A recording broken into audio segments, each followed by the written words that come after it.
এই যে handloom pure cotton শাড়িটা দেখছো, এটা রিসেন্টলি এক্সিবিশন থেকে কিনেছি। ভাবলাম শাড়ির লুকসটা তোমাদের সাথে শেয়ার করি। হালকা কিছু রেপ্লিকা সিলভার জুয়েলারির সাথে লুকসটা কমপ্লিট করেছি।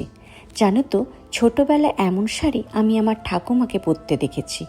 আগে ভাবতাম এমন সাদামাটা কালো পেরে শাড়ি বুঝি শুধু বয়স্ক মানুষেরাই পরেন, কিন্তু সময়ের সাথে সাথে বুঝেছি বয়সের মাপকাঠি যাচাই করে শাড়ির রং বিচার করা যায় না।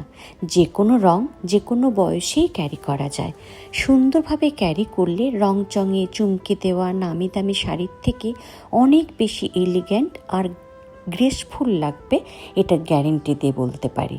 শুধু লাগবে নিজের ওপর আত্মবিশ্বাস। যাই হোক, আমার এই সিম্পল শাড়ির লুকটা তোমাদের কেমন লাগলো আমাকে কমেন্টে অবশ্যই জানিও। তোমাদের কমেন্ট আমাকে অনেক বেশি অনুপ্রাণিত করে। আর হ্যাঁ, এরকম ভিডিও দেখতে চাইলে আমার চ্যানেলটা সাবস্ক্রাইব করতে ভুলে যেও না কিন্তু। আজকের ভিডিওটা বরং এ পর্যন্তই রাখি। দেখা হবে পরের ভিডিওতে। সবাই খুব ভালো